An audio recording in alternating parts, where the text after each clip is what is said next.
very warm good evening to all of you. I, Karan Singh Chauhan, the marketing manager with UNCEPT, welcome you all to the third episode of the webinar series You Talk with UNCEPT. We have all gathered here to discuss an interesting topic, which is women as social entrepreneurs. So, please allow me to introduce you to the esteemed panelists. We have Ms. Sakuntala Kasaragadda. She is the Vice President Incubation for Rural Entrepreneurship at WeHub. She is an alumni of Tata Dhan Academy, Madurai. She is a postgraduate in Sociology and Development Management with extensive experience across all areas of development work and corporate social responsibility. Next, we have Ms. Mathangi Ramakrishnan, co-founder Shikshanjali EduTech Consulting. She's a social entrepreneur driving a venture that is working in the area of quality and holistic education for the masses.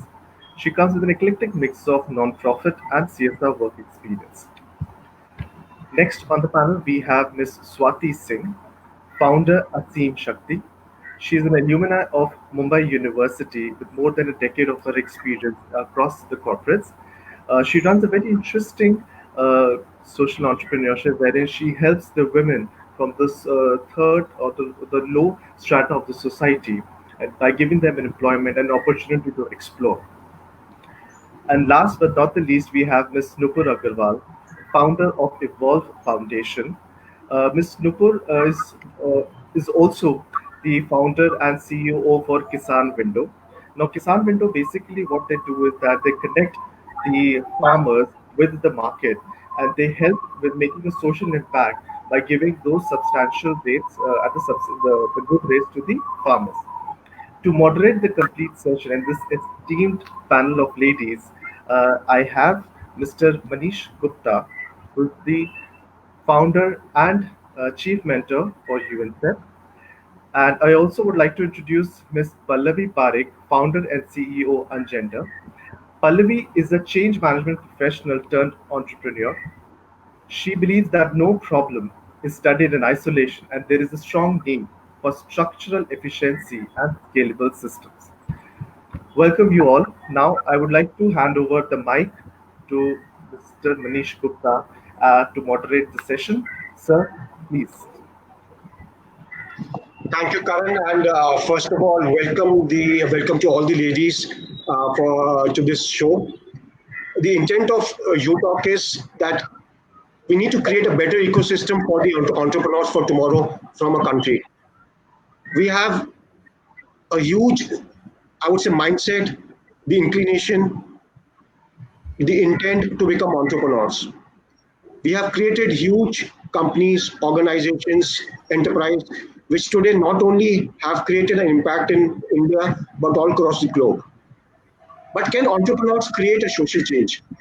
Can they create an impact and can they bring about a better society? Because it is not good always to be evolved as a better organization, but also as a better nation. Today we have amongst us social entrepreneurs who have not only attempted to create a good enterprise, but also bring a change in the way people live, in the way people can earn. And I'm sure by listening to all of them, we would understand that entrepreneurship is not only about earning money, but also to bring about a change in everyone's life. I would request now each panel to talk something about themselves and introduce themselves and tell about the activities what they're currently doing. First of all, I will request Ms. Shakuntala to talk about VHub and also about how exactly VHub is bringing a change in the, I would say, the women of rural India. Thank you, Manishi. Good evening, all. I'm Shakuntala Kasaragada. So, for the past 14 years, I'm in the space of women entrepreneurship and women livelihoods spectrum. My post-graduation in sociology and development management. So, I started working with the NGO called Dhan Foundation. Then I later worked with World Bank programs and other things. Then, for the past 3 years, I'm working in VHub. So VHub is a state-led women entrepreneurs platform.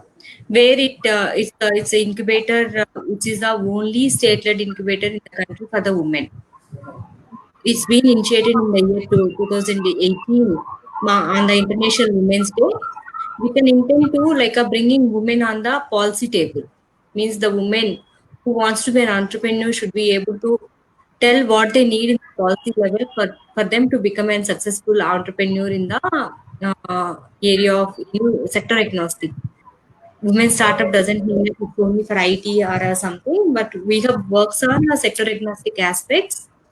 So while helping out, we have has a four vertical kind of thing where we have works on the core incubation program of we have incubate the startups from various sectors like IT, AR, VR, food processing, FMCG.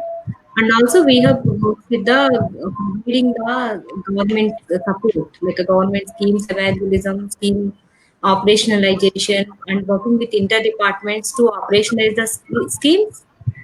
And we have has another they work with science and technology, girls in STEAM and other projects.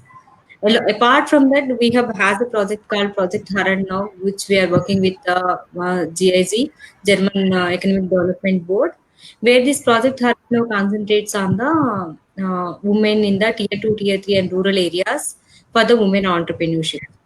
So these entrepreneurs from the rural tier 2, tier 3 are completely the we have space of working is providing them complete hand-holding support for 7 to 8 months, providing them mentoring support and getting them financial linkages and making them establish their enterprises in the tier 2, tier 3. Concentration on the three areas of the entrepreneurship. One is on the product scale up. Second one is creating employment opportunities in the local communities. Third thing is expanding the market scope and increasing the revenues.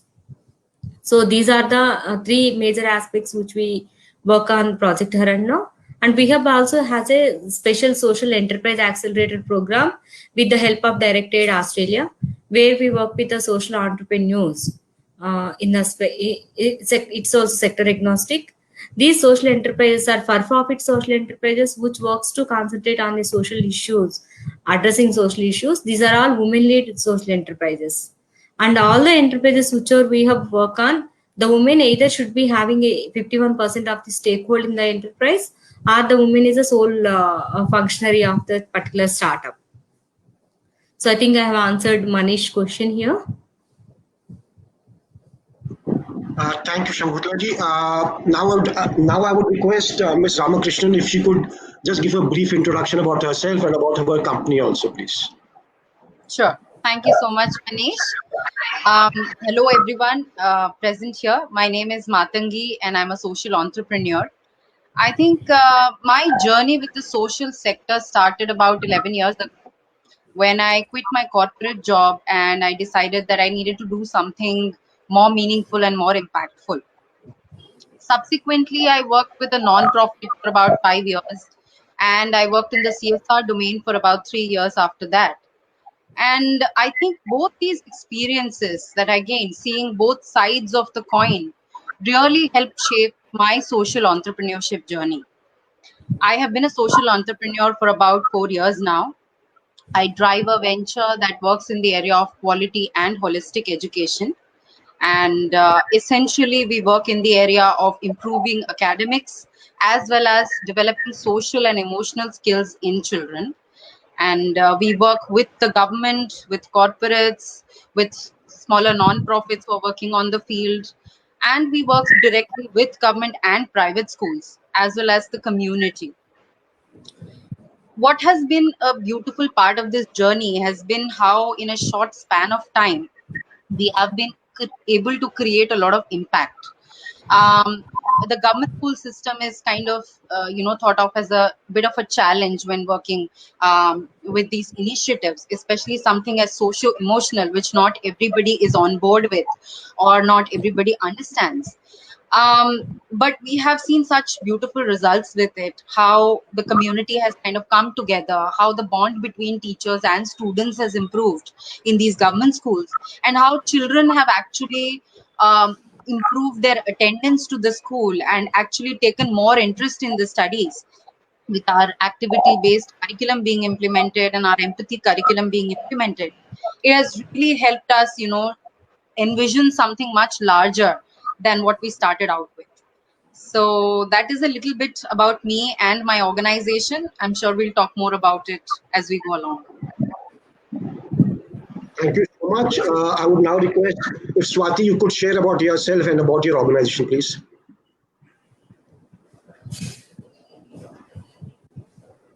Swati, you're on mute. If you could just unmute yourself. I'm so sorry. Thank you so much. Hi everybody, hi again. My name is Swati and I'm the founder of Asim Shakti. We mostly work towards getting women into the workforce, especially women from disadvantaged backgrounds. So we are a skill development and employment generation company. We train women, we generate employment for them, and we try to make sure that they get to sustain their jobs. So we have set up a goal for ourselves, which is to generate 10,000 jobs by the year 2025. And yeah, we hope to make a significant contribution towards the country's socio-economic growth, because we all know like women are 48% part of the population. So we need to get them into the workforce, and that's essentially what the Asim Shakti is working towards through its various initiatives. That's all about it. Thank you so much, Swati. I would request Pallavi if you could talk about yourself and your organization, please. Thanks, Manish. So, very brief, I'm a social entrepreneur. The primary area that I, as well as the whole team at Ungender, has been working for so many years is primarily to make sure that when we talk about inclusion, when we talk about building inclusive societies, there are several concepts that create a hindrance, be it from a social mindset to the legal system, to the workplace environment, the policies and the best practices that are put in place, and including the justice delivery mechanisms, which play a huge role when we talk about building inclusive societies. So our major playground at Ungender remains to be workplaces only, with a core philosophy that if we can create economic independence for each and every kind of diversity that exists in our society right now, if irrespective of what profile an individual comes from, if they have the right to earn with dignity, then I think our job at Ungender is more or less done. And that's a personal as well as an organizational philosophy. And that's what Ungender has been doing. We look at the world around us from gender lens and then inclusion lens, and then we identify what needs to be fixed. Three verticals that we primarily have been focusing on. One is simplifying and modifying and educating people when it comes to the legalities around it. Second is our advisory vertical, wherein we work with companies and government and non-government bodies to make sure that the systems that have been introduced are put up in place. And third is data, where we make use of technology and of course the online mediums and everything to generate the data in this space, because as of now, everything has remained very subjective. So that's about me and Ungender in a very, very brief. Welcome, Pallavi. I think it's a great job what you're doing, and I'm sure both inclusion and gender equality, wonderful. Nupur, I would request you to now please tell us about yourself. Nupur, you're on mute, please.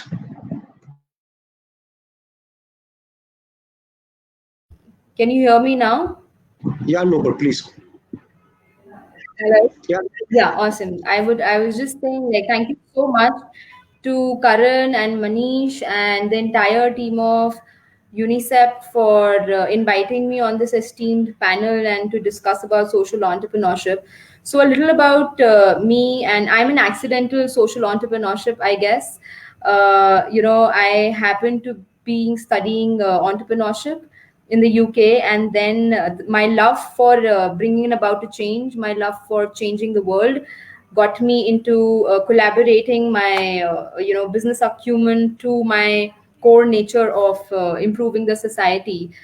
So that's my journey. And I started somewhere in 2014 on this journey, and very small, by bringing in about a change of self-expression in the community and starting a small drum circle in the city, and which moved down to a big movement of around 20,000 people across the country. And then later on came in Evolve Foundation, wherein I thought that, our country, 70% of the population lives in the rural sector. 70% of the population and natural resource both are in the rural sector. And it's not been harnessed, it's not been channelized. And how can we do that? And we are not really utilizing the entire rural economy, the rural population, the rural resources that we have in our country, entire culture and food and agriculture, and so much, and so on and so forth. So at Evolve Foundation, we create smart, sustainable villages. And how do we do that? Is by providing livelihood, education, and healthcare within the village. Evolve Foundation is the first organization to have the first smart, sustainable village in this country, which is Tolibhur, which comprises of a very, very tribal community called Jonsaris, and they're very highly primitive. And that's what we do. We've created plantable stationery cottage industry there. We have libraries and workshops, and we've got internet there, we've got electricity there, we have got solar electricity, solar poles and roads and things like that. Then we do rural ecotourism there for livelihood generation. We are planning to come up with a textile cottage industry there as well, and having our own brand of clothings, and organic clothings basically. Then we also do a lot of other workshops and skill development. We send girls and boys for education from outside that village to different things, different places and colleges. In healthcare, we are a little not that advanced as we are in livelihood and in education. Healthcare is still like a step behind than the other two sectors that we're taking care of. Which is, we just have every 3 months we have camps by different government and private and Christian missionary hospitals there. We haven't been able to do much in that field, to be honest. We just have normal health checkups. And then for a bigger sector that we look at, we have a private limited company, which is also a for-profit social enterprise. And let me tell you, even the Evolve Foundation is a for-profit social enterprise in terminology, but legality, it's a society. We have not taken any funds yet from any government or any grants of any sort. We are a very, very highly self-sustainable organization. And the private sector that we have is Kiwi Kisan Window. And we have somewhere about 8,000 farmers from across the country, from whom we directly procure all the material. And we sell it through different sales channels under our own brand called Kiwi Kisan Window. So guys, that's all that we do. And the purpose of my life is to simply empower people, and that's why I live, and that's what I do forever. So yeah. Great, Nupur. It's welcome, and so wonderful to hear such inspiring words. So, Nupur, I think I'll start with you then, because this is a very big question which all of us would like to know, is that how exactly a social enterprise, which when we say social entrepreneurs, can we really run it for profit, and how do we really sustain ourselves without getting the right funding? So how do you operate like that? Sir, मैं अगर आप इजाजत दें तो मैं हिंदी में वार्तालाप करना चाहूंगी. It और would be very मैं सबके लिए प्लीज. हाँ जी. Sorry. We are live on Facebook, so I'm sure a lot of people would benefit, and then we're going to promote it after this. So please go ahead. All right. So sir, जो actually होता क्या है, before we start anything, हम लोगों के दिमाग में ये डाल दिया जाता है कि फंड्स बहुत इंपॉर्टेंट हैं. राइट, इंपॉर्टेंट हैं, पर इतने इंपॉर्टेंट नहीं है कि आप कुछ शुरू ना करें. जो मैंने अपना ड्रम सर्कल का एक्सपीरियंस बताया, वो मैंने मात्र 3,000 रुपए से शुरू करा था. Right, I just got an instrument and I shared my idea with people. They were very happy. We did the first event. We had around 100 people. People said, let's do it again, let's do it again, let's do it again. Like this, it became a global movement, So now you see drum circles in every city, right? So I think thereafter, people try and support you. If your idea has clarity, number one. Number two, it is structured. Right. So these are the two core things that you need to focus on. कि boss मेरे को खुद में बहुत जबरदस्त clarity होना चाहिए, और दूसरा मेरे पर बहुत clear guidelines and path and structure होना चाहिए ऑफ माय ऑर्गेनाइजेशन, राइट, कि मुझे करना क्या है and how do I have to do it. And उसमें it you the clarity will come on the go, but you should know first step, right? You should not stop the first step because you do not have funds. Trust me, there are enough and more funds available in the world. अगर पैसों से ही सब कुछ होता तो आज तक social change आ चुका होता, right? So on this I will give you a small example. You won't believe, in our village we had a workshop on the 16th of August, and we had government, because it's a ST community, we had government coming and telling girls कि boss हम आपको free education दे रहे हैं, आपको free accommodation दे रहे हैं, सब free दे रहे हैं. परंतु तब भी गांव की लड़कियां नहीं गांव से बाहर जाना चाह रही थी, not because they didn't have money और not because they were not funded. There was everything in place. उनको पढ़ाई भी फ्री का मिल रहा है, रहना खाना पीना फ्री का मिल रहा है. हम लोग गाइडलाइंस दे रहे हैं कि boss we are in the middle, हम लोग आपको सब कुछ देंगे, परंतु तब भी वो नहीं आ रही हैं, राइट? तो उसका कारण ये था एक mindset. So that mindset has to change, right? Coming back to your question ki yaar, how do in social enterprise when we don't have funds, how do we mobilize things and all? So sabse pehle, if you have an idea which adds value to anybody and everybody and also adds value to yourself and your organization, there is no, मतलब आप उसी से पैसा बना सकते हो. आप ये बात समझ रहे हैं? Like you don't go on grants और anything of that sort. Start small. You have a pen, you made a pen, sell it. You will get 10 rupees, right? So, and with that 10 rupees you can make 10 more pens and sell them all at 10 rupees, you get 100 rupees, right? So now to come to your question, एक तो हम लोग क्या करते हैं कि हम लोग एक एंटरप्रेन्योरशिप को हम लोगों ने थोड़ा डिवाइड कर दिया है, सोशल एंटरप्रेन्योरशिप और capitalist entrepreneurship and all these big jargons. Boss, entrepreneurship is entrepreneurship. I'll tell you something. You take our country, all probably all communities, may it be Jainis, may it be any other community like Vaishyas or whatever, they've all made temples, they've all made hospitals with all the money. Every village used to have one Rai Saab kind of a personality.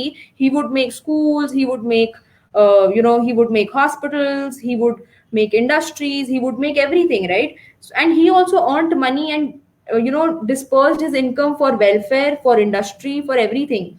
So I think the entire bias that we have कि एक social entrepreneur गरीब होता है और उसको पैसा कमाने के लिए कुछ ये करना पड़ता है, वो करना पड़ता है. I don't think so there is a big gap.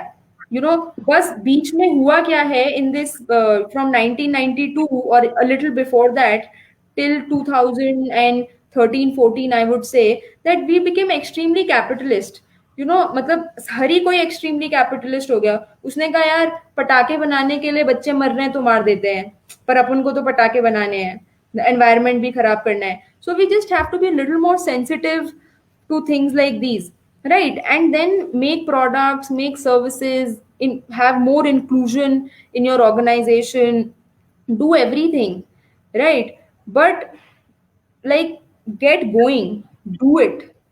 Because if you don't take the first step, you don't be the first thing just by having this mindset, yaar mere paas to paise hi nahi hai, right? Paise will come on the go. That is my belief. If you are doing something right, if you are out there, you will get it. That is what I believe. And if you ask me, Facebook is a social enterprise. मतलब अगर Facebook को आता शायद हम लोगों को इतने 100 करोड़ लोग ना देख पाते हैं. They have made a model behind it through which they earn money, right? So it is a social enterprise. It is not damaging. So Nupur, what you're doing is you have changed the definition of social entrepreneur, and I'm sure if there were a lot of youngsters watching there would now maybe take it at a different kind of a thought that okay, social entrepreneurship is very different than what they might be thinking. Okay, so I'll ask maybe Pallavi, you can tell me that whether you agree to what Nupur is saying, and what challenges did you face, and where exactly do you think social entrepreneurship is going? Because you are doing both equality and for women. So what are your views around it? and what challenges did you face as far as creating a company? Because I think your company would also be for profit. So if you could tell us that how exactly are you structuring your company? Great, thanks Manish. तो सबसे पहले मैं debates और arguments में पढ़ती नहीं हूँ. कोई भी सोशल एंटरप्रेन्योर से पूछ लीजिए, उनके पास इन चीजों का टाइम नहीं है. So I actually agree with everything that everyone says, and I'm very sure Nupur has the same approach. Some brilliant points made by Nupur, and I'm sure कि उनके पास अपनी खुद के reason है, अपने खुद के lived experiences हैं, witnessed experience हैं to share what she just shared, right? And I think social entrepreneurship के भी हम सब के पास अपने अपने reasons हैं, right? हम सबकी अपनी अपनी definition है, हम सब humans इसी तरीके से attuned है. हर चीज का हम लोग अपने नजरिए से मतलब निकालते हैं, और उसी तरीके से मैं अपना नजरिया भी रखना चाहूंगी. For me, social entrepreneurship happened जब एक socially relevant problem नजर आई कि ये सिर्फ एक मेरी परेशानी नहीं है, ये 100 और लोगों की परेशानी नहीं है, ये एक कलेक्टिव गुड के लेंस से अगर देखा जाए कि सभी को ये परेशानी हो रही है, एक लार्जर गुड, कॉमन गुड जो हम कहते हैं, ये एक फंडामेंटल लेवल की प्रॉब्लम है. और इस प्रॉब्लम का जो एक्सपीरियंस करने वाले लोग हैं, उन लोगों के पास इसको सोल्यूशन को खरीदने के लिए ज्यादा पैसा होगा नहीं, या उनको वो मेरा एक बहुत ही ल्यूक्रेटिव मार्केट नहीं होगा जहां पे ये पूरा हाई प्राइस, हाई डिमांड और ये जो एक्सट्रीमली हाई सेल्स लेवल का ये गेम आप खेल सकते हो. तो आपको पता है कि जिस सोल्यूशन को आप बना रहे हैं, जिन लोगों के लिए बना रहे हैं, शायद वो लोग इस सोल्यूशन की प्राइस दे भी ना पाए, और फिर आपको एक मीडिएटर ढूंढना पड़ता है जिनके थ्रू इस सोल्यूशन को आप राउट कर सकते हो. So let's take the example of Ungender, right? हम लोग इंक्लूजन के ऊपर काम कर रहे हैं, हम लोग जेंडर लॉज और इंक्लूजन लॉज की इम्प्लीमेंटेशन पे बात कर रहे हैं, राइट? इनके जो बेनिफिशरीज हैं, ऑफ कोर्स वो कंपनीज भी हैं, राइट? क्योंकि कंपनीज के लिए अगर एक लार्जर पूल ऑफ टैलेंट अगर अवेलेबल है तो इवेंचुअली उन्हीं को फायदा होने वाला है. लेकिन कंपनीज अपनी तरफ से ऐसा सोचती नहीं है, ज्यादातर companies, purely because of lack of data. तो अगर आप डायरेक्ट बेनिफिशरीज देखें तो हम बात कर रहे हैं women, cis women, trans women, LGBTQ community, आप पीपल विद डिसेबिलिटी की बात करें, आप डिफरेंट काइंड्स ऑफ डाइवर्सिटीज जो हमारी सोसाइटी के अंदर है, जिनको किसी न किसी रीजन के कारण इंक्लूसिव नहीं फील हो रहा है. डायरेक्ट और इनडायरेक्ट बेनिफिशरीज हम लोग के लिए वही हैं, लेकिन उन लोगों के पास ये सर्विस नहीं है खरीदने का provision. There is no service as such, right? ये लॉस का जो इम्प्लीमेंटेशन है ये कंपनीज के अंदर होता है. ये कंपनीज हैं जो इन लॉस को अडॉप्ट करेंगी, या ऐसे प्रोसेसेस बनाएंगी, ऐसी पॉलिसीज बनाएंगी, ऐसा एक कल्चर बनाएंगी जहां पर वो ये क्लेम कर सके कि हाँ हम इंक्लूसिव हैं. So there is a perceptive element of the demand that we have created. Ki you don't you want to be inclusive? Don't you want to be a company which is talked about in this manner कि हाँ ये company तो बहुत ही inclusive है, हाँ ये company तो बहुत ही safe है? Because आज की तारीख के अंदर कोई भी इंसान एक ऐसी ही कंपनी का पार्ट बनना चाहता है.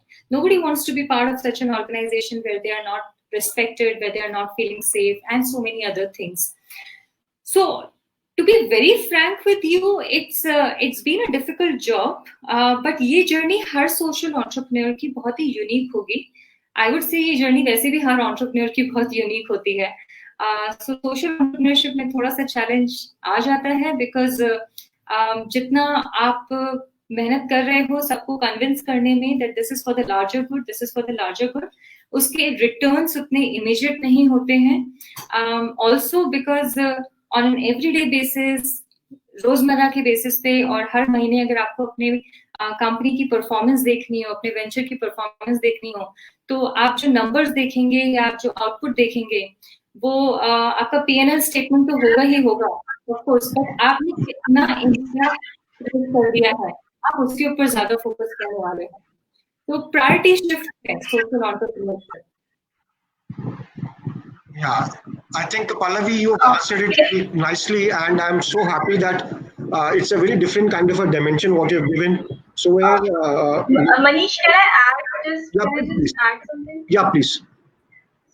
I just want to say that I completely agree with what Nupur said, that the entrepreneurship is entrepreneurship, social or non-social, ऐसे differentiate नहीं कर सकते. Like there are responsible and irresponsible entrepreneurs, like entrepreneurs who are following unethical practices for profit maximization. So that way. But at the same time, what Pallavi is doing, she's doing an incredible job, and she's trying to change mindsets. और कैसे mindsets जो since time immemorial लोग try कर रहे हैं लेकिन आज तक कोई change नहीं कर पाया है. So she cannot properly put a business model around it. That also comes under activism. She's an activist. So again, the definition of social entrepreneurship, ये बहुत I mean, I just want to admire what and agree with what you said. And I believe that social, non-social means responsible and irresponsible entrepreneurs. So that's a very responsible job that you doing. I think everybody's doing a very nice and responsible job, and so are you, Swati. Mr. Ramakrishnan, I think we have heard very, very different kind of views where I think what Nupur said was create a small, lean organization and create something which is actually going to create profit, and people are going to join you because your direction is clear. We know what we're trying to do and we're trying to solve a problem. And Pallavi then very rightly supplemented it by saying that if the person who's benefiting is not ready to pay or is not has the ability to pay, we can have someone else to pay. So you are doing a very nice activity where you are educating people, and it is said that if you educate someone, then you are able to bring a big change in the entire country or the nation. So how exactly are you managing it, and what are your challenges in getting the funds, and how do you think you would be able to sustain it in the long run?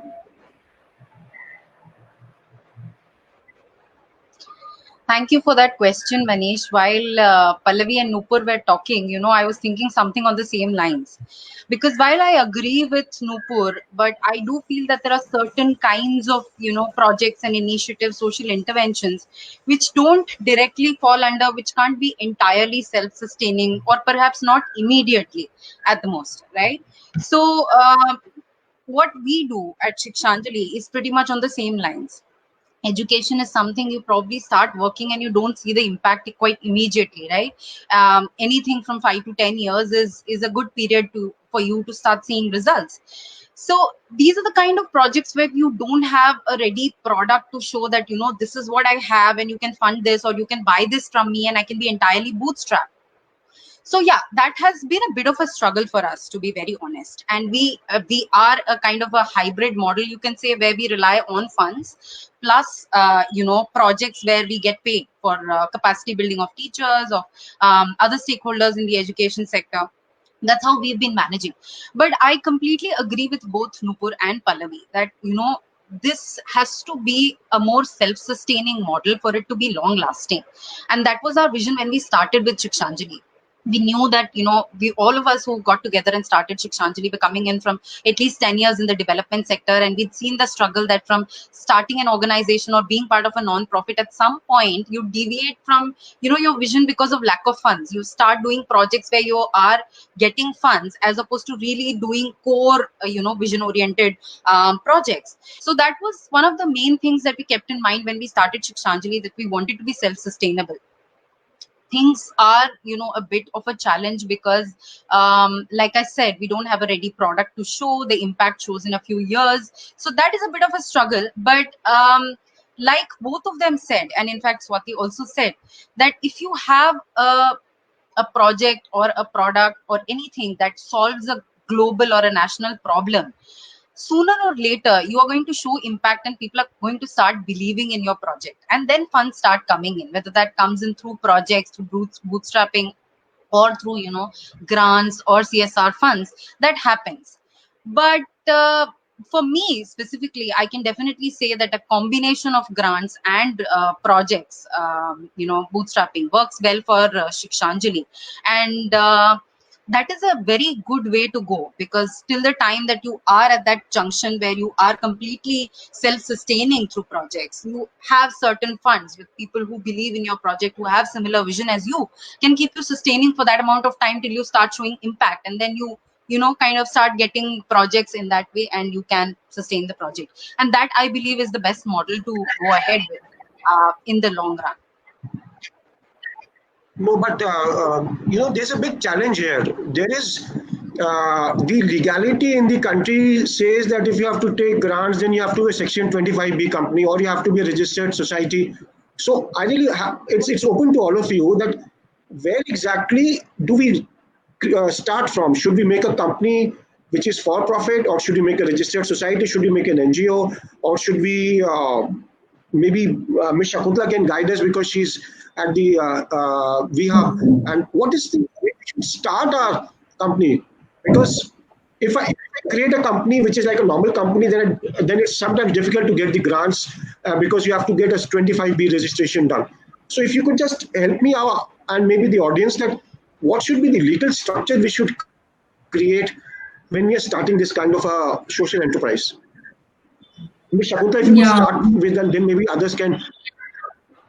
Yes, Manish, my experience of past 13, 14 years, it says that the social enterprises which are registered under for profit has more sustainable model. Actually, when the register is for profit mode and the registered company goes on searching for more avenues to get into the revenue model, where they also search for the self-sustainability.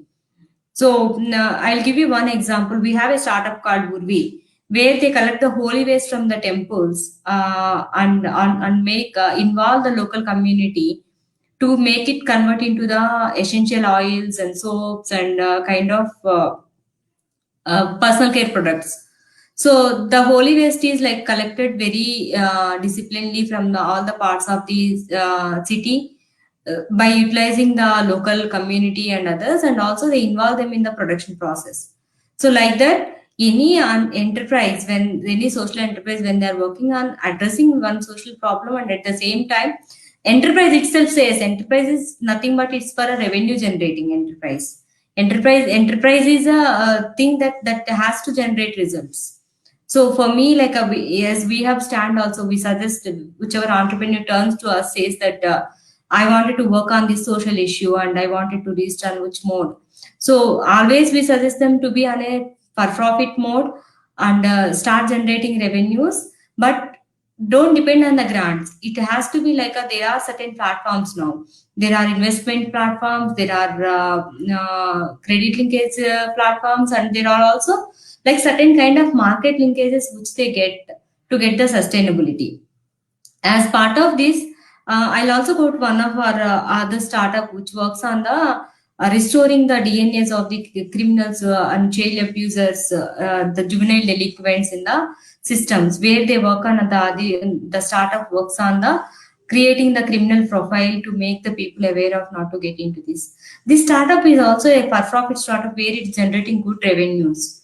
So these kind of examples are already there. Means there are being cases being made for the past 3-4 years. The trend has been changed. So people no more looking for a grant support to survive in the system. Rather, they are looking forward for the building the sustainable models to involve more community and getting employment opportunities, and also generating revenues out of addressing these societal problems. So it means that now the accelerators are ready to fund organizations which are for profit and are still doing social enterprise. And you think the VCs and other people, as they grow, would be ready to invest in such kind of organizations? It's not like the VCs or others trying to invest in the startup. It's like how you pitch your concept and how you generate the model your concept and towards the revenue model.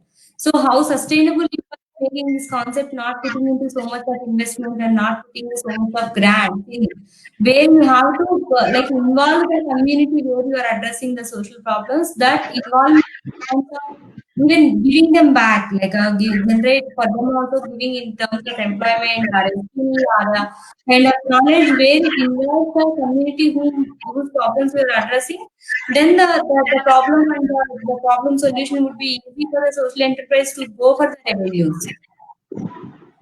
Okay, thank you. Swati, if you could share your company's organization structure and how did you legally make it, and what are your ways of making it self-sustainable in the long run?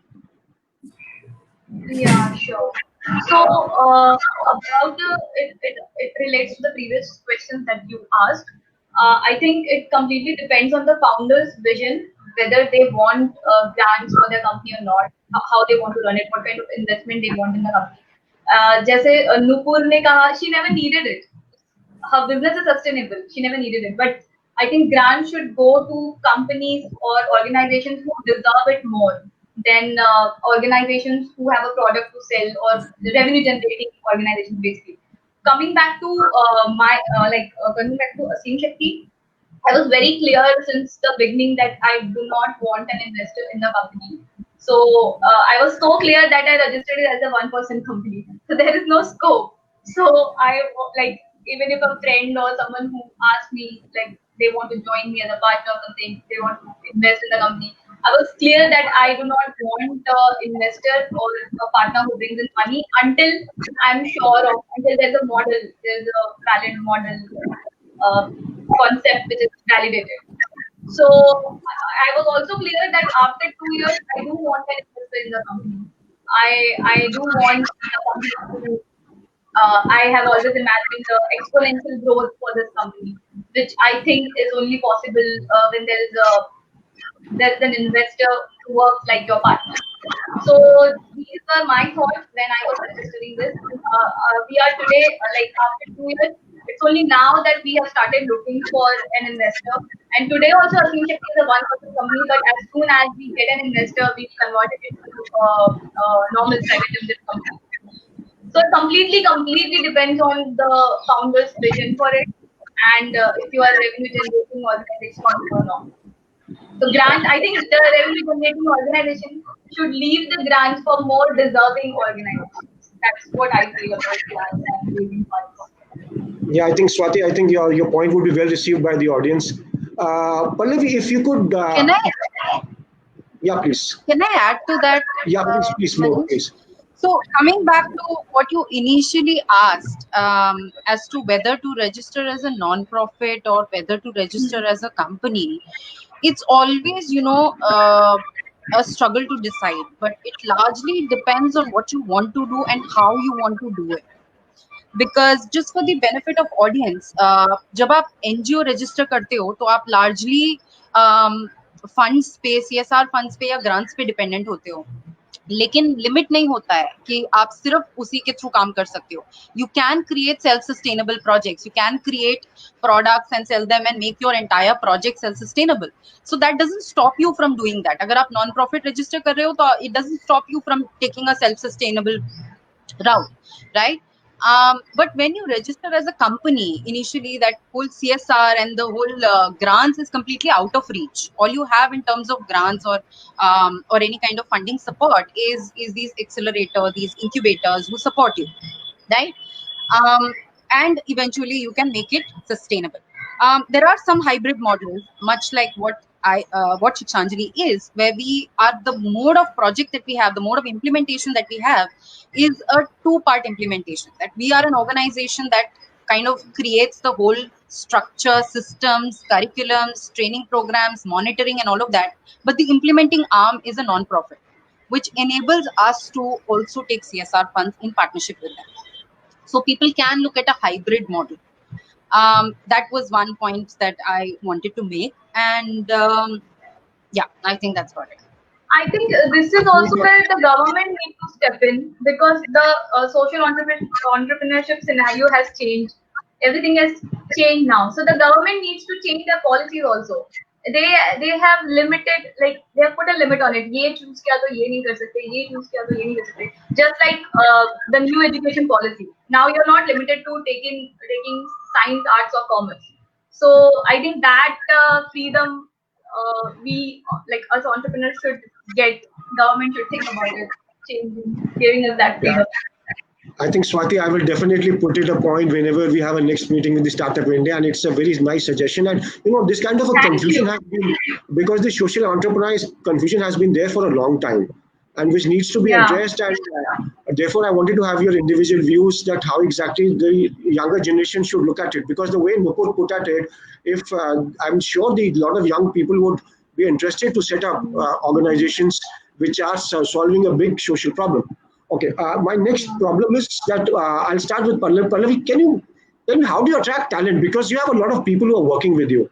And then I'll come to Nupur that how exactly is she building up a team. But I'll start with you that how do you attract talent for a social entrepreneur? Because as soon as you say you're creating a social impact, and maybe the best of the people say, no, I'll go and join this, I'll go and join this.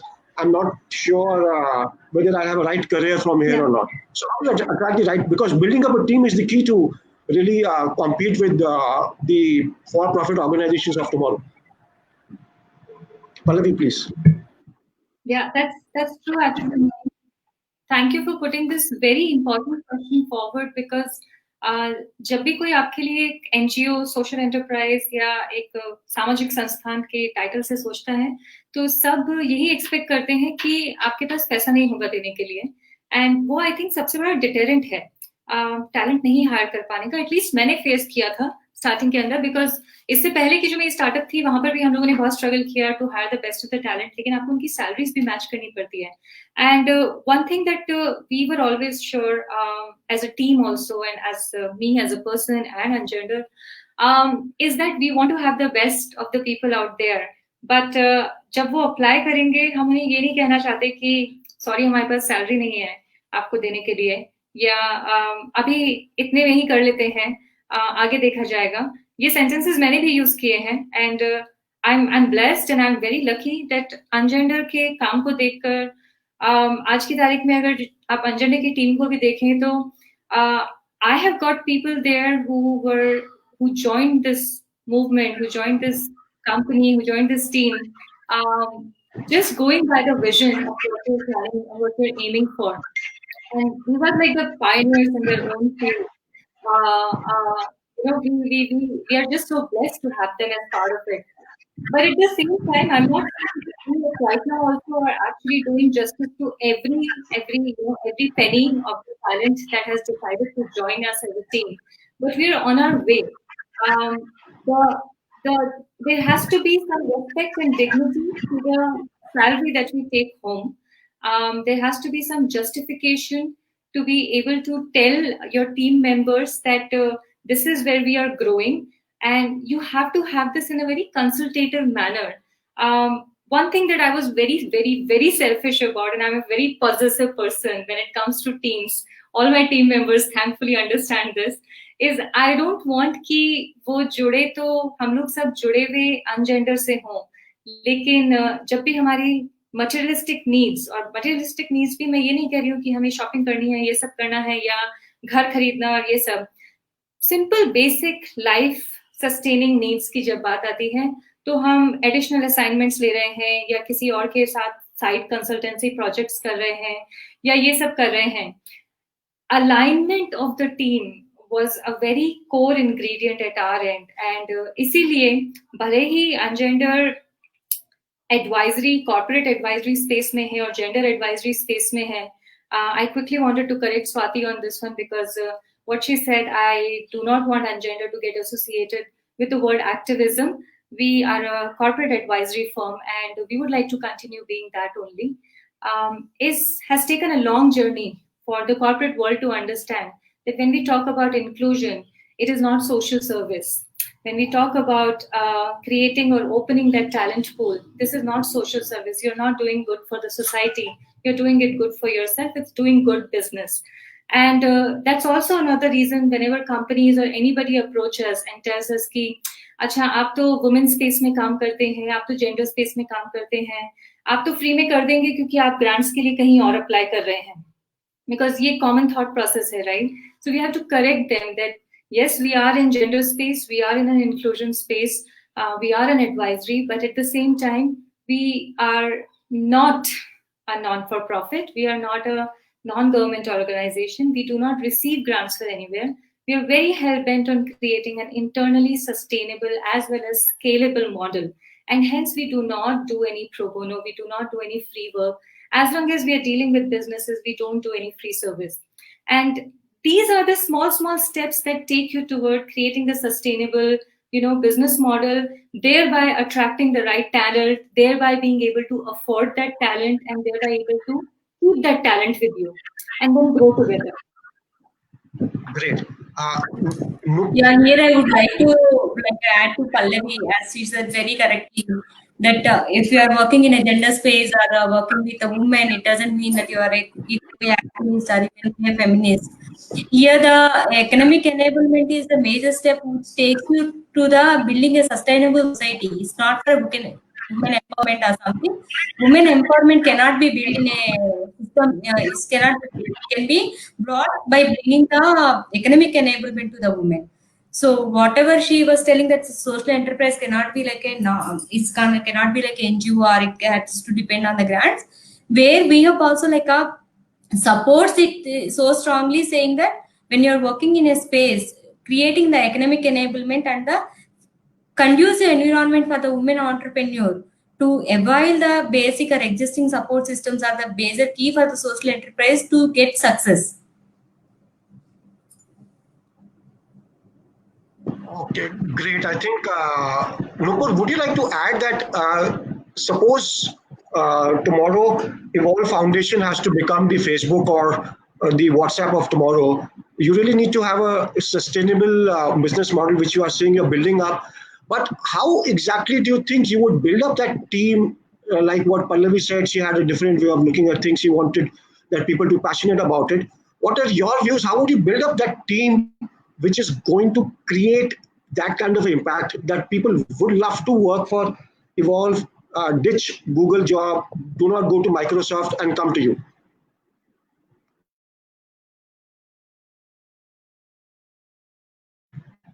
Uh, Nipur, you need to unmute yourself.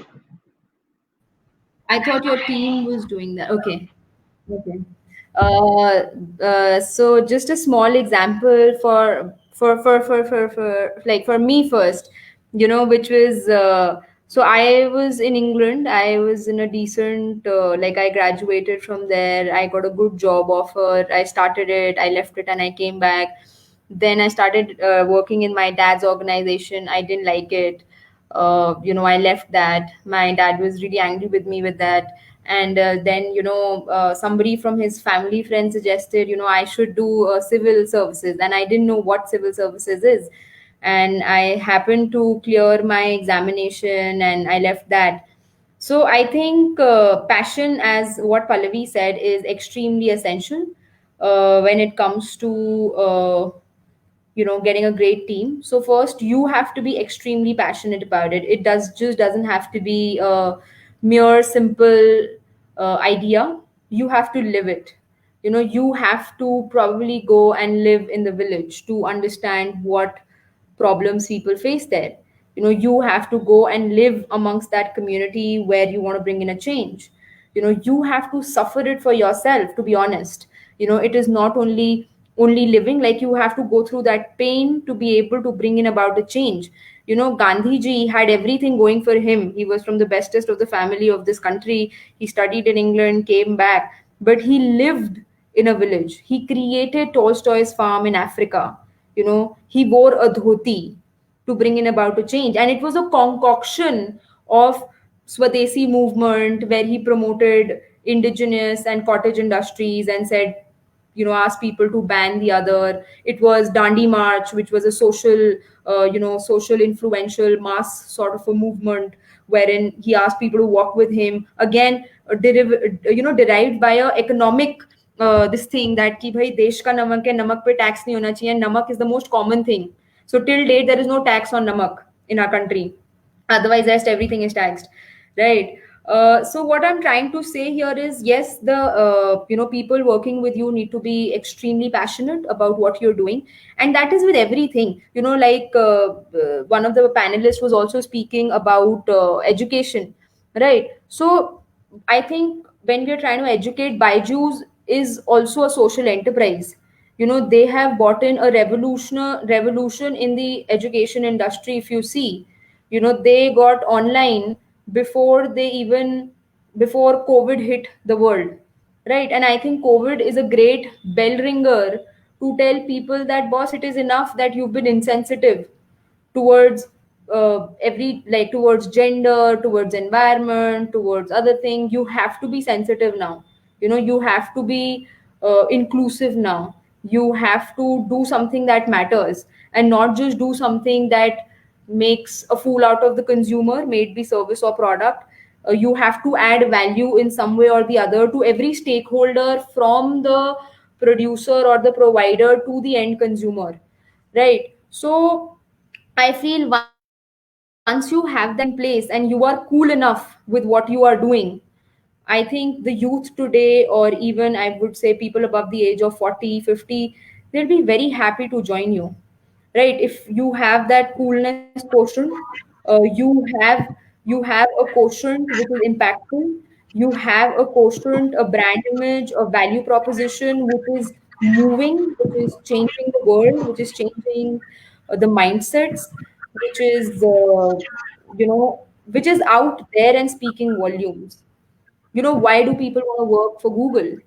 It is not just for the mere passion of salary. Yes, that is a very big point, but not that is not the only thing, right? There are so many other things why people want to work for Google, right? Or why people want to work for Facebook or WhatsApp, or like Facebook is and WhatsApp is owned by Facebook, or any other company. Why people want to work for Tata? So when you look at Tata, I don't think so. The kind of employee benefit, employee comfort, employee satisfaction, as well as consumer satisfaction that Tata can provide, I don't think so there's any other organization on planet Earth that can provide that. And I think to make any person stand and ask him, do you want to work for Tata? They'll be like, of course, why not? But if you make any person stand up and ask, do you want to work for government of India? They'll say no. How much ever more money or respect or power or influence they might get, because it lacks that quotient, which the mindset is not there. So I think to derive great talent, you got to be a great leader, you got to be a great influencer, and that is how I think people would just work for you for experience. They would not even say, they will say, okay, fine, boss, give me a salary later. And I'll be very, very happy to render my services just because I believe in your concept and I believe in what you're doing. And I also want to be a change maker. Yeah, When so you add value, so Yeah, that is what it I totally agree to you, Nupur, because I think when the Apple movement started, it was less of the product and more of the esteem value or the coolness which built up Apple. So I think I really appreciate your point, and I'm sure the young generation would be very motivated to create social enterprises which are actually as good as the I would say the big IT companies or the any other companies which people aspire to work from. So if you rightly present it and rightly make it with a good foundation, I think social entrepreneurs would have a good team also, and maybe they would be looked at, or I would say aspirational organization to work for. Sir, Wonderfully said. just to add to it, Gandhiji never paid a penny to any of its follower, who got freedom to our country, to be honest. He never paid a single penny, but people believed in him. The entire Congress, he was never a part of Congress. He had that influence, he had that leadership because he was so inclusive in his approach. He made sure that every individual who joined hands with him was adding value to himself. So he gave a value proposition from a peasantry class or a farmer class to Nehruji, who was the richest person in this country at that time, or even the British government, So I think that value addition proposition, which not only comes through salaries, but comes through so many other things, like a concoction of so many other things, that is where a social enterprise should focus, you know Yeah, I think Nupur, I totally agree to what you're saying. Swati, I would like to know that where exactly is your, I would say, impact factor coming, the place where you're working right now, in the area where you're working, and how do you measure? What I mean is that as social entrepreneurs, how do you decide that satisfactory factor? Okay, this if I achieve, because it might not be number of revenue or say, so how have you decided the satisfaction level for yourself? So if Because I Swati, will be very specific.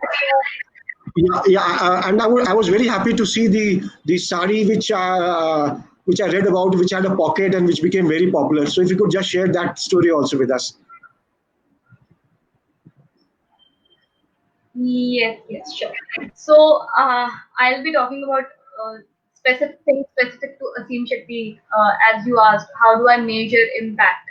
So the women that I am working with, I have known these women, like some of these women, since I was a kid. So I know the financial stress that they were going through, all the trauma that they were going through, and like I knew them before they joined Aseem Shetty, and now when I see them after 2 years of working with Aseem Shetty, more than 2.5 years, you would not believe how happy they are.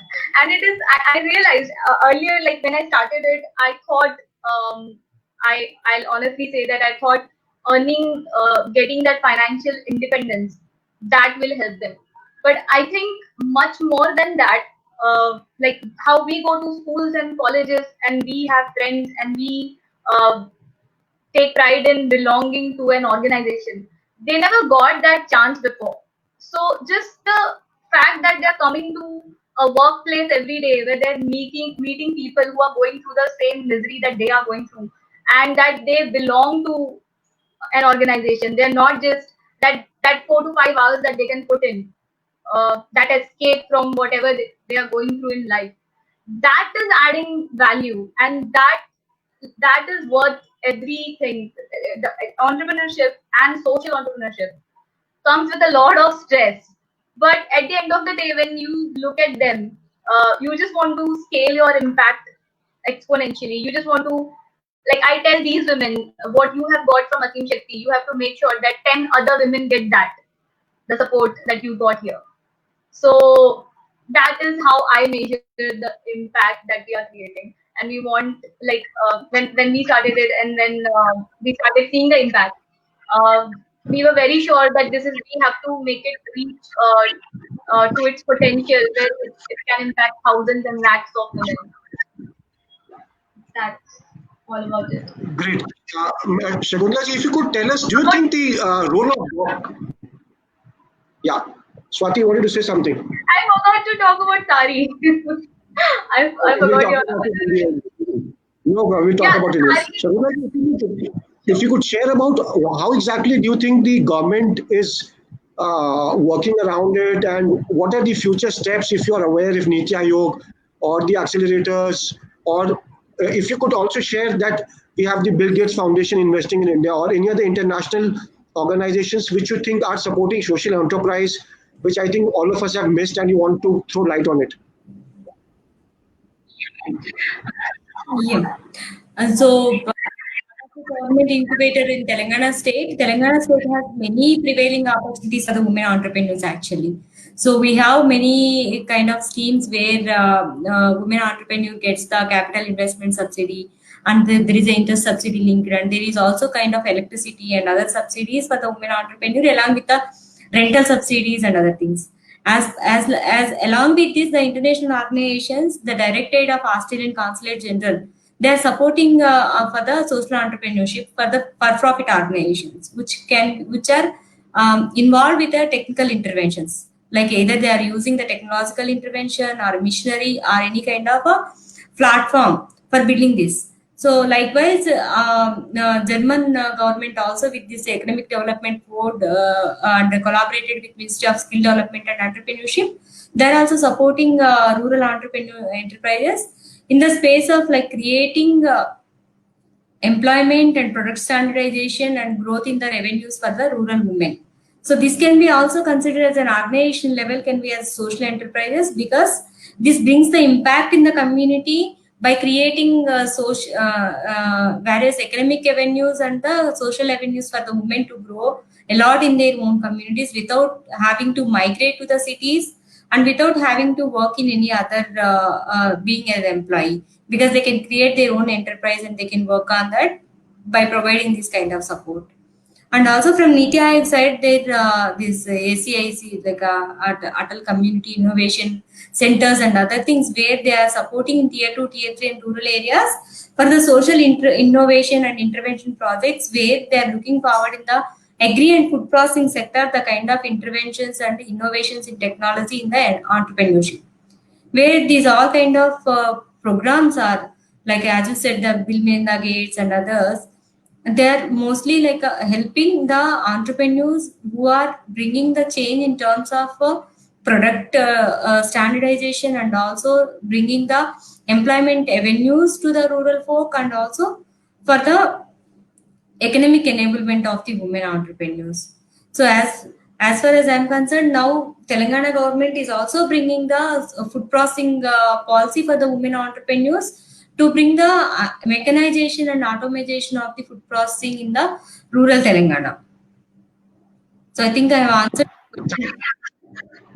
Yeah, I think these are some of the things which have been already started by the Telangana government. I think Niti Aayog has set up incubation centers all across the country, which are also supporting women entrepreneurs. But Ms. Ramakrishnan, if you have one message to give to the government, like Swati was initially mentioning about the forming the company, but we have the Atal Incubation Center, but we have the DST setting up incubation centers in universities. But still, would you like to suggest something which you think is still missing, and we at the national level or the macro level need to do something?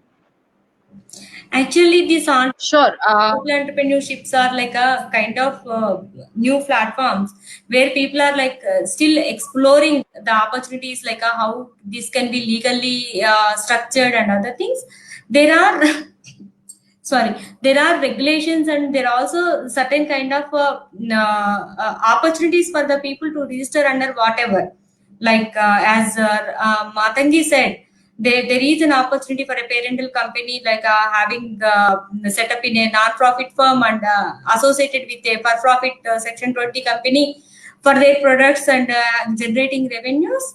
Likewise, there are also like companies where they are registered with a non-profit firm and also getting the corporate support under the corporate innovation policies and other things, because many corporates for their logistics maintenance or their for platform maintenance, they're also now encouraging the women or youth platforms in the social enterprise sector using their services by providing them various kind of opportunities and creating a platform actually.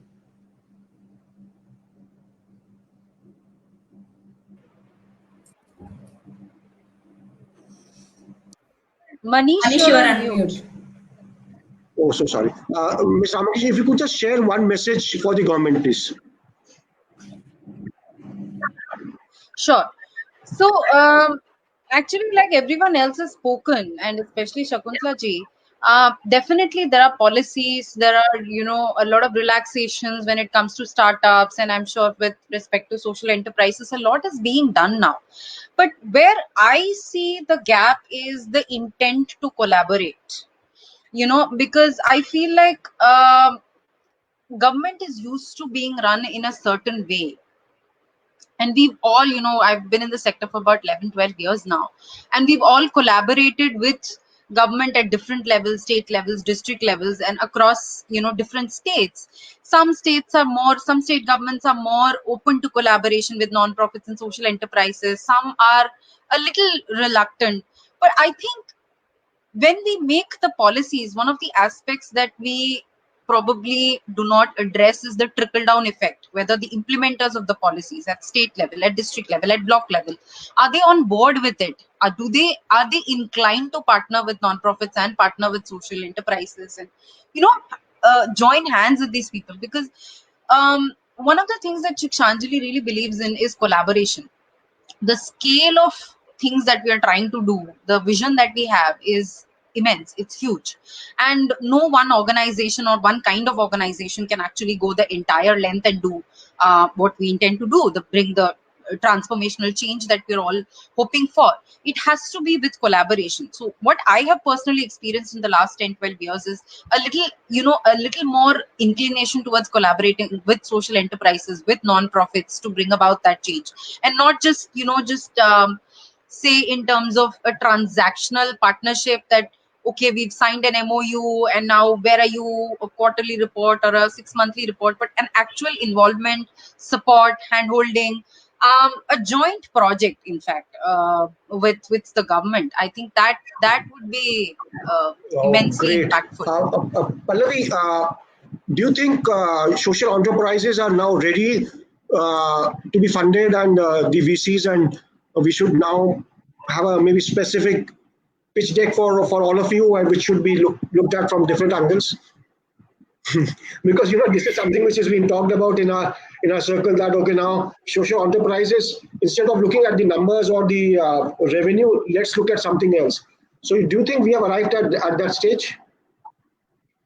Manish, आप जब भी किसी से पैसा मांगोगे, चाहे वो कोई भी हो, किसी से भी आप पैसा मांग रहे हो, कितना भी मांग रहे हो, ये उनका हक बनता है आपसे पूछना कि आप इस पैसे को कहाँ डालने वाले हैं, और अगर मैं आपको ये एक्स अमाउंट दे रहा हूँ या दे रहे हैं हम आपको, तो उससे आपका जो अभी बिजनेस जैसे भी चल रहा है उससे कितना फर्क पड़ जाएगा. बहुत ही लॉजिकल से क्वेश्चन है, राइट? अभी सोशल एंटरप्रेन्योर्स का अगर आप देखें, most of the time internally अगर आप खुद का एक सेल्फ सस्टेनेबल बिजनेस मॉडल नहीं करने वाले हैं, और अगर आप सिर्फ इम्पैक्ट का मतलब भी होता है कि आपके नंबर को कहीं ना कहीं सोचने ही, राइट? आपको कहीं ना कहीं प्लान भी चाहिए, आपको कहीं ना कहीं ये भी आइडेंटिफाई करना है कि आज इस साल हमने अगर इतना इम्पैक्ट क्रिएट कर दिया है तो 3 साल बाद क्या होगा, 5 साल बाद क्या होगा, 10 साल बाद क्या होगा, और इस लेवल का इम्पैक्ट करने के लिए हमें क्या इंटरनल रिसोर्सेज चाहिए, क्या हमारी स्ट्रैटेजी होगी, कितना हमारा एक्सपेंस होगा, जिससे आप किसी भी इन्वेस्टर के सामने, चाहे वो इम्पैक्ट लेंस से देख रहा हो या प्योरली कमर्शियल सेंस से देख रहे हो, उनके लिए सारी प्लानिंग और ये सारे कॉन्सेप्ट जानना बहुत जरूरी है. सो आई बिलीव इम्पैक्ट इन्वेस्टमेंट की स्पेस में हम लोगों ने बहुत इम्प्रूवमेंट कर लिया है. वीसी इम्पैक्ट का वैल्यू समझने लगे हैं. क्वेश्चंस वो अभी भी यही पूछेंगे आपसे कि आपका ग्रोथ कितना होने वाला है. अब वो ग्रोथ चाहे आपके रेवेन्यूज में हो या ग्रोथ आपके इम्पैक्ट में हो, पर ये क्वेश्चन पूछना तो किसी भी पैसा देने वाले का हक बनता है, और वो आपसे पूछेंगे. But the question that I need to ask as somebody जो ये हेल्प मांगने जा रहे हैं, या हम कह रहे हैं कि हमें ये सपोर्ट चाहिए, फाइनेंशियल सपोर्ट चाहिए, is that are we ready at our end to that level of clarity कि हमारा ग्रोथ प्लान क्या होगा, हमारा क्या है year by year, how are we going to scale, not to sustain. But अगर आप देखेंगे तो most of the time social impact space के अंदर कोई सेल्फ सस्टेनेबिलिटी की बात ही नहीं करता है. I really can not imagine कि जो टीम कि आपकी टीम के साथ कोई स्टे कर पाएगा अगर आप उनके सैलरीज ढंग से नहीं दे पा रहे हैं. तो it's just not possible, because we are living in a time wherein everyone has to be able to be independent. We are talking about economic independence right now. For few months, somebody will stay with you. For few weeks, somebody will stay with you. Maybe they will give you part-time work or something like that. But if you want to create a solid core team structure, either you have to look for people who do not have to worry about money at all, or you have to do the other thing, that you have to create an internal structure where this is taken care of. So I think the VC world will be ready as long as we are ready with the answer to your questions about how we are looking at scaling, even if it's in the space of impact. Great. Nupur, last question before we start taking the things. Do you think we have reached a stage like Y Combinator, and they do different kind of cohorts? So do you think we can have a cohort especially on social enterprises? Do you think the accelerator should now focus that, okay, let's pick up 10 companies which are doing only social work and do a cohort with them and pitch it to the VCs all across the globe? Do you think it's a nice idea at this stage, taking what Pallavi was saying? Nupur, you're on mute. I think there are a lot of VCs, there are a lot of funds across the globe, and now especially in India as well, who are supporting social entrepreneurs. And as Pallavi very well suggested, and I completely agree to that point, that कोई भी आपको पैसा देगा, तो भाई आपसे पूछेगा कि आप क्या कर रहे हो उस पैसे का, right? There will be checks and balances on it, that either it is the top line or the bottom line.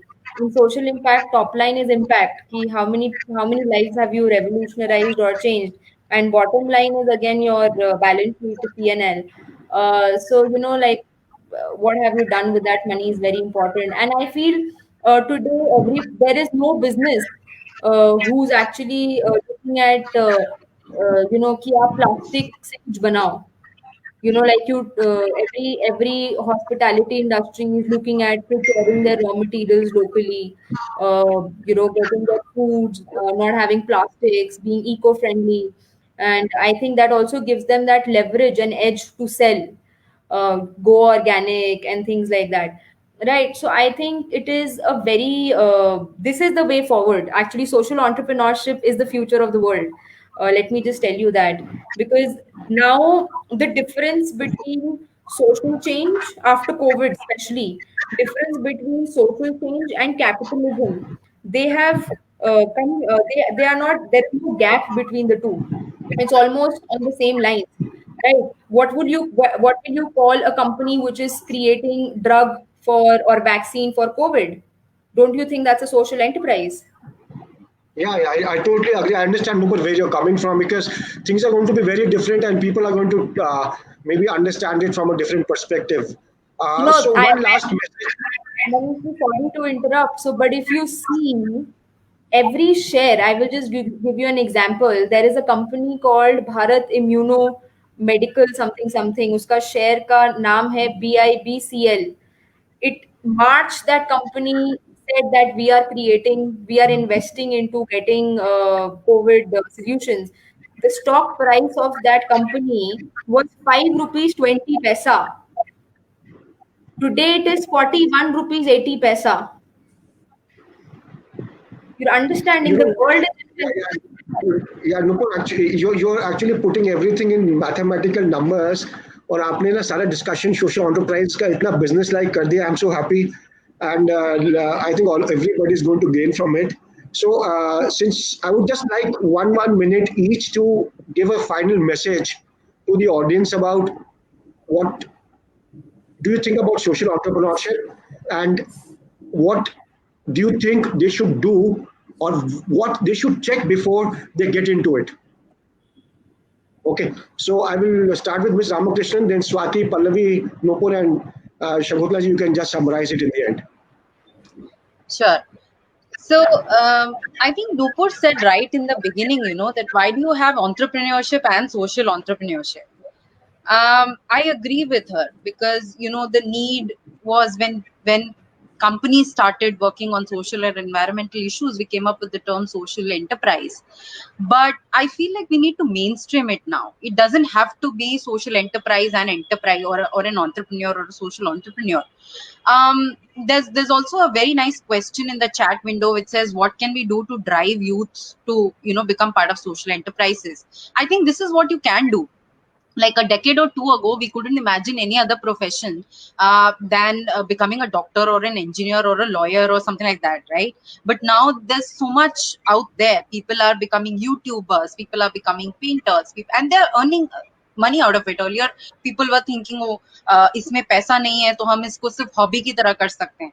तो अब वो सब चीजें मेन स्ट्रीम हो गई हैं. The way people are creatively practicing all of these things and turning it into professions is just amazing. And social entrepreneurship needs to be mainstream just like that, because at the end of the day, it's just a business which is much more responsible than a regular business or how businesses have been run so far. So effectively, every business should be a social enterprise, because they have to be responsible towards the community where they're operating in, towards the environment, in the space that they're holding. So I feel mainstreaming social entrepreneurship is we have to do away with the term social entrepreneurship. it has to become part of entrepreneurship. Every enterprise has to be considered towards social and environmental challenges, has to be working in that direction. That's one. The second is what to consider when they want to become a social entrepreneur. I feel like everybody has said that already, that passion is the most important thing there is. I mean, it's the topmost thing. You have to be passionate about what you're doing. It has to drive you. It has to motivate you. It has to drive the people who are going to go along with you, who are going to come onto your team, who are going to invest in you, or who are going to fund you or partner with you or whatever. Like your why needs to be really clear. So that passion has to be absolutely, there. And I feel resilience and and a power circle. One has to, because like any other entrepreneurship journey, this has its own ups and downs, and you need people to kind of support you, to keep you in a certain frame of mind where you can beat odds. You can, you can't always be self-motivating yourself, so you need your power circle to kind of lift you up when you're down. So yeah, these 2-3 things I believe people should have, where if they want to enter into the field, they should definitely look at having or building. Great. Swati, if you could summarize, please, your thoughts. So I completely agree with everything that Matangi said, and that's exactly what I wanted to say. So I'll just say, as she said, make it mainstream. So when you said a special cohort for social entrepreneurs, I think a group of entrepreneurs, social entrepreneurs, add all the entrepreneurs to it, remove the social from social entrepreneurship, and add responsible, and make everybody a responsible entrepreneur. Responsible in terms of, like, we need to stop with our mindless production, mindless consumption. So we have to be responsible towards the processes that we are following, how it is impacting the environment. We have to be responsible towards the people who are dedicating 8 to 9 hours of their lives to our organization. Basically, we have to be responsible towards everything, towards when it comes to the technicality of the business, like the taxes. The second thing, the second question was the qualities of an entrepreneurship, right? So I think, like, before becoming a good entrepreneur, social or not, before becoming an entrepreneur, you have to be a good human being. And when I say a good human being, I just don't mean you have to be honest or kind. Of course, you have to be all of those things, but you have to be a high quality human being where you have to build resilience. That's what, like, you would need a lot of people to support you. Right from your customers, right from your families, your team, your investor. You would need a lot of people to support you, and people will only support you if they can trust you, if they know that you are honest, if you can handle it. So building resilience is very, very important. How committed you are to your vision. How do you treat failures? Are you going to give up, or are you going to continue? So these are the things that an entrepreneur needs to have, and this is what will attract the right resources to you. This will keep you going whenever you see a dead end. But unfortunately, these things cannot be taught. You can only learn it through your experiences, others' experiences. That's the only way to learn these things. The other side of this is the technicalities of running a business. Your taxes, you have to pay your taxes on time, your bookkeeping, you have to make your balance sheet look good. And good news is that this can be taught. So incubators can focus on that, because when you're motivated by the vision of helping people, you don't focus on the technicalities of it. You probably do not even enjoy it, but it's a must. You have to learn it. Otherwise, you won't be able to scale your impact, especially if you're a revenue generating organization. So these are the two things that an entrepreneur has to balance: being a high quality human being, which is having all the qualities that would attract all the resources that you need, and the technicalities of running a business. That would be my message to people. Thank you, Swati. Pallavi, if you could take it up from here, please.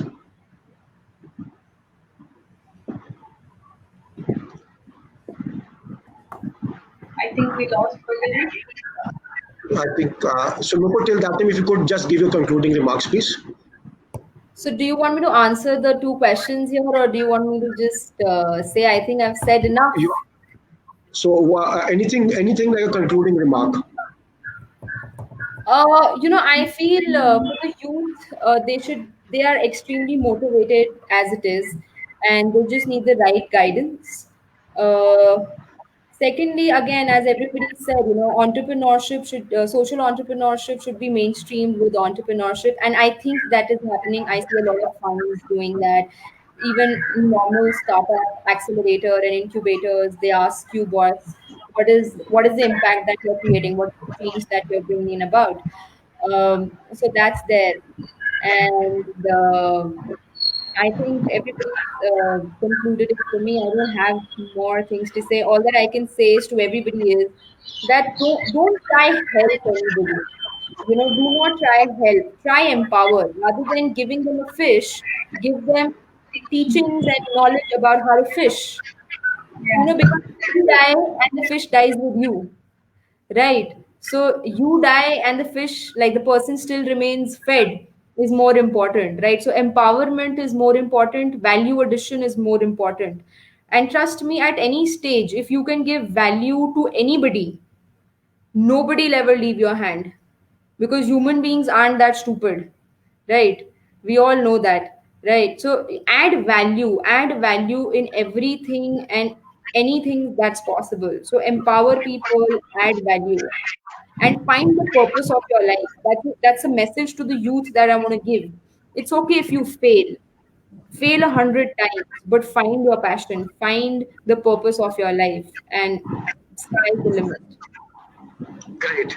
Shakuntalaji, if you could just share your final thoughts. Yeah. So finally, social entrepreneurship or entrepreneurship, it should be like for me, or for we always see it as an enterprise. So enterprise has to generate revenues, and social enterprise as women's space, either it will creating an impact in their livelihoods or in their society which they have, it creates their identity. One thing is here the economic enablement is mostly comes from the information dissemination. So most of the people, whether they have the knowledge about the schemes or they have the knowledge about anything existing in the entrepreneurship periphery or creating revenues, the only thing is which is possible through information dissemination. That's how we believe in information dissemination, and we collect every week. There's an open house for the entrepreneurs to concentrate on and to learn about the recent happenings in the sector, and also how to get them with the possible documentation and other things. So for me, when the entrepreneur comes into space, it's all like you should learn what's happening around you. That's how you can link and collaborate, and also happens to network with the people in the ecosystem and grow your business. This implies to social entrepreneurs also. For this, it's a success key for the social enterprise. Thank I you, and think, thank you. I think it has been very well covered, and everybody has added a different dimension, from collaborations to information being shared. I think it was a wonderful experience for all of us, and I think the audience would have loved it. Karan, I would request you if you could just deliver the vote of thanks if Karan is around. Rahul? Sure, sure. Well, we sincerely thank each one of you for taking your precious time for this session, and thank you so much, sir, for moderating this session. I'm sure all the social and non-social entrepreneurs out there must have got their takeaways from this insightful discussion. You can definitely reach out to us on our social media platforms and share your feedback and questions you may have for any of our panelists. We'll be more than happy to address them. Good evening, and thank you so much. Thank you, Karan. Thank you all of you again for spending your time and Thank you, coming Manish. to the. Thank you, Karan. Thank you so Thank much. you, Karan, Thank Manish. you. Thank you. Thank you so much. I had a wonderful time. Thank All you. of us. And it was a very learning experience. I would just Thank like to you. say I hope I wasn't very harsh with my words, because I am just extremely on high vibe and I'm a very passionate human being. So I'm a little outspoken about my views and opinions, and yeah, so I'm sorry. Nupur, I think That just showed how passionate you are. It was very nice. Nupur, you're a breath of fresh Yeah, it air. was nice to be an audience when you were speaking. You're a breath of fresh air. Thank you. No, but I get this a lot. Like, the people, like my mother tells me, you don't know how to be polite. You have no qualities of being like a polite, ladylike person. I'm like, Mom, I'm just so sorry about that. Yeah. But So even for Nupur, I can tell you one thing that it gives me the confidence that the next generation which is coming up is going to see, because whatever we did from 1993 to maybe this last 2 decades was done by the socialist approach what Nehruji had and other people had that time. So we were able to create that kind of manpower. We did everything. We rid the wave, and we have now consolidated and created a good economy. Now all of you have the responsibility and duty now take it to the next level and show the world that we are number one now. See, because look, now you see things have changed. When we travel all across the globe, people look at us with a very, very different kind of a thought process, and they respect us much more than what they did when we were traveling, when we were of your age. So we are happy, and we are sure that things are going to be much brighter for the entire nation, because I see all of you working so hard in this by bringing the social change. Uh, all the best, and we'll definitely look into some collaborative possibilities. Karan would definitely stay in touch with you, and I'll request him to connect me to all of them, and see wherever possible where maybe we could work together and see how we can collaborate and maybe share the information what you have to each one around us in the ecosystem, and create a better India and a better world afterwards. Sir, I would just like to make a small request here. So I feel not only the panelists but also the audience here might have had great ideas.